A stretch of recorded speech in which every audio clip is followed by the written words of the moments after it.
প্রিয় দুষ্ট মিষ্টি বন্ধুরা, আমার কেমন আছো সবাই?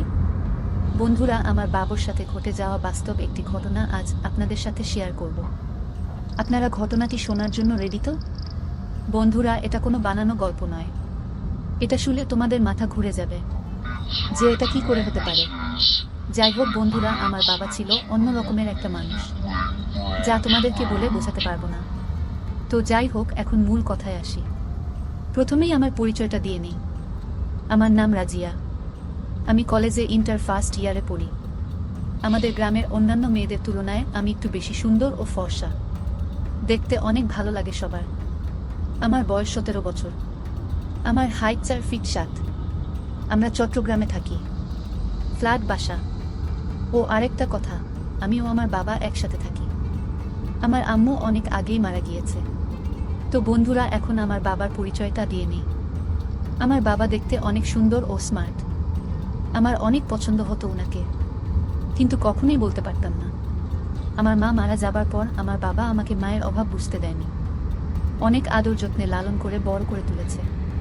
তাই বাবাকে আমি অনেক ভালোবাসি। বাবাও আমাকে অনেক ভালোবাসে। আমার বাবা একটি প্রাইমারি স্কুলের টিচার। 15 বছর হয় ওখানে চাকরি করছে। তো বন্ধুরা, চলুন মূল ঘটনায় যাওয়া যাক। একদিন আমি পাশের বাড়ির বান্ধবীর সাথে খেলতে গিয়েছি। হঠাৎ বাবা বাড়িতে চলে আসে, কিন্তু আমি টেরই পাইনি। আমাদের ঘরের ভিতরেই অ্যাটাচ বাথরুম ছিল। বাবা ওটার ভেতরে গোসল করতে গিয়েছে। বাড়িতে আসার পর বাথরুমে পানির আওয়াজে বুঝতে পারি বাবা গোসল করছে। আরেকটা কথা বন্ধুরা, আমাদের বাসায় একজন কাজের লোক ছিল, ওর নাম ছিল শর্মিলা। বাবা শর্মিলাকে বলল, এই শর্মিলা, গামছাটা নিয়ে আসো তো। আমি তো লুকিয়ে আছি বাথরুমের সামনে। শর্মিলা আন্টি গামছা নিয়ে আসতেছে।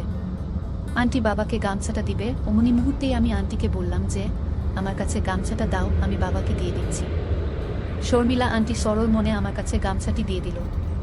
আমি যখন গামছাটি বাবাকে দিতে যাব, অমনি গামছাটি একটানে আমাকে সহ নিয়ে ভিতরে নিয়ে গেল। ভিতরে ঢুকে দেখি বাবা স্নান করতেছে। এরপর বাবা আমাকে পিছন থেকে দেখে বলল, জানিস মালা, তোকে না আজকে খুব সুন্দর লাগছে। তুই যে এত সুন্দর করে সাজতে জানিস, আমি তো আগে জানি না। এরপর বাবা বলল, আচ্ছা মালা, আজকে তুই কাপড় খুলবি, দেখবো তোকে কেমন সুন্দর দেখা যায়। যাই হোক বন্ধুরা, এরপর বাবা স্নান শেষে রান্নাঘরে গেল এবং বলল, আমার মালা তো সব কিছুই রান্না করে রেডি করে রেখেছে। বাবা বলল, আজকে মালাকে কে খুব সুন্দর লাগতেছে। যাই হোক, ভাতও মাখতেছি, কিন্তু ভাতও খাইতে পারতেছি না। আমার মেয়েটা যে এত সুন্দর করে সাজছে, দেখতে একদম আকাশের পরীর মতো লাগছে। আমি খাচ্ছি আর মালাকেও বললাম, তুইও খা। মালা বলল, বাবা তুমি এখন খাও, আমি পরে খাবো। আমার আজ খাইতে ইচ্ছা করছে না। কিছুক্ষণ পর আমি এমন অভিনয় করলাম যে মনে হয় আমার অনেক জ্বর আসছে। মালাকে বললাম, মা আমার কপালে হাত দিয়ে দেখতো। মালা বলল, কেন বাবা, কি হয়েছে? দেখতো মা, আমার যেন কেমন কেমন লাগছে। বাবার কপালে হাত দিয়ে দেখি অনেক জ্বর আসছে। আমি তাড়াতাড়ি করে জলপট্টি দিয়ে দিলাম। এরপর বাবা বলল, তোর মা ও আমাকে এভাবেই জলপট্টি দিয়ে দিত। মনে হচ্ছে তোর মায়ের হাত দিয়েই আমাকে কেউ জলপট্টি দিয়ে দিচ্ছে। আমি বললাম, আচ্ছা বাবা, তুমি এখন ঘুমাও। পরে হয়তো আমার বাবা আমাকে অনেক ভালোবেসে ফেলেছে। আমি ও বাবাকে অনেক ভালোবেসে ফেলেছি, কিন্তু বলতে পারিনি। বাবা পরের দিন স্কুলে যাবে। আমি বললাম, বাবা তোমার তো শরীর ভালো না, তুমি বরং আজকে স্কুলে যেও না। পরে যদি আরো জ্বর আসে তাহলে সমস্যা হয়ে যাবে। এরপর বাবা বলল, আচ্ছা তুই বলছিস তাই, যাচ্ছি না। এরপর হঠাৎ একদিন বাবা বলল, মালা শোনো মা, তোর সাথে আমার কিছু কথা আছে।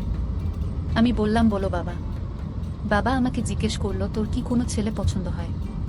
আমি বললাম, হ্যাঁ বাবা, আমার তো তোমাকে অনেক পছন্দ হয়। এছাড়া অন্য কোনো ছেলেকেই আমার আর ভালো লাগে না। মা মারা যাবার পর থেকে তোমার প্রতি আমার অন্যরকম ভালো লাগা কাজ করে। যাই হোক বন্ধুরা, আজকের মতো এই পর্যন্তই। এই ভিডিওর পরবর্তী পার্ট পেতে আমার চ্যানেলটি সাবস্ক্রাইব করে রাখো। বন্ধুরা, এক রাতে আমি ঘুমিয়েছিলাম। নিস্তব্ধতায় হঠাৎ করেই আমার কানে বাজল এক করুণ চিৎকার। সেই চিৎকার আমার সমস্ত অনুভূতিকে এক মুহূর্তের জন্য স্তব্ধ করে দিল। আমি বিছানা থেকে তাড়াতাড়ি উঠে মা বাবার ঘরের দিকে দৌড়ে গেলাম। দরজার সামনে দাঁড়িয়ে শুনতে পেলাম মায়ের করুণ কণ্ঠ, ও বাবা গো, আর পারছি না, ফেটে গেল, ছেড়ে দাও। ভেতরটা যেন ছিঁড়ে গেল আমার। মা বাবার ঘরের দরজা বন্ধ ছিল, তাই তাড়াতাড়ি করে জানালার দিকে দৌড়ে গেলাম। জানালার কাচের ফাঁক দিয়ে উঁকি দিতেই দেখি এক ভয়াবহ দৃশ্য। বাবা মায়ের উপরে ঝুঁকে আছে। মায়ের মুখমণ্ডলে বিষণ্ণতার ছাপ স্পষ্ট। মায়ের চোখে অসহ্য যন্ত্রণা, বাবার মুখে কঠিনতার ছাপ, যেন কোনো কঠিন সিদ্ধান্তে পা বাড়িয়েছেন তিনি। রাতটা ভয়েই কাটল। সকালে উঠে দেখি মা উঠেছেন, কিন্তু তার চোখে মুখে বিষণ্ণতার ছাপ স্পষ্ট। মাকে দেখে মনে হচ্ছিল যেন তিনি সারা রাত ঘুমাননি। মা গোসল করতে গিয়ে অনেক দেরি করলেন। এরপর গোসল করে এসে নিজের কাজে ব্যস্ত হয়ে পড়লেন। আমি মাকে জিজ্ঞাসা করলাম, মা গতকাল রাতে কি হয়েছিল?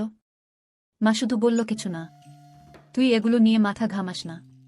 কিন্তু আমি তো জানি কিছু একটা তো ঘটেছেই, যেটা মা বলতে চাইছেন না। মায়ের কণ্ঠের বিষণ্ণতা আমাকে কুড়ে কুড়ে খাচ্ছিল। আমি ঠিক করলাম যেভাবেই হোক মায়ের কাছ থেকে সত্যটা জানতে হবে। আমি খুঁজতে শুরু করলাম সেই রাতের সত্য। মায়ের কাছ থেকে কোনো কিছু জানতে না পেরে আমি বাবার কাছে গেলাম। বাবাও কিছু বললেন না, তার মুখে শুধু বিষণ্ণতার ছাপ। সন্ধ্যাবেলায় আমি সবাইকে খেয়াল করছিলাম। রান্নাঘরে মা চুপচাপ রান্না করছে, আর বাবা বসার ঘরে বসে নিউজ পেপার পড়ছে। আমি চুপি চুপি মায়ের ঘরে ঢুকলাম, আলমারিতে আলমারি দেখতে লাগলাম। সেখানে একটি পুরনো ডায়েরি খুঁজে পেলাম। ডায়েরি খুলতেই দেখি মায়ের হাতের লেখা।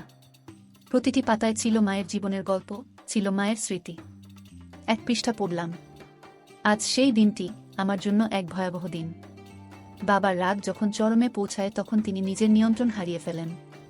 আমার জীবনের দিনগুলোর কথা মনে করিয়ে দেয়। আমার চোখে জল চলে এলো। মা এত কষ্টে আছে, আর আমি কিছুই জানি না। ডায়েরি পড়া শেষে আমি মায়ের দিকে নতুন করে তাকালাম। মায়ের প্রতি আরও শ্রদ্ধা বেড়ে গেল।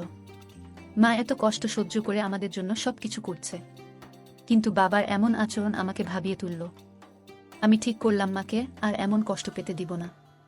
রাতের খাবার শেষে মা যখন নিজের ঘরে যাচ্ছিলেন, তখন মাকে আমি হাত ধরে বললাম, মা আমি জানি তুমি অনেক কষ্টে আছো, আমি তোমার পাশে আছি মা, তুমি এখন থেকে একা নও। আমার কথা শুনে মায়ের চোখে জল চলে এলো। মা আমাকে বুকে টেনে নিলেন।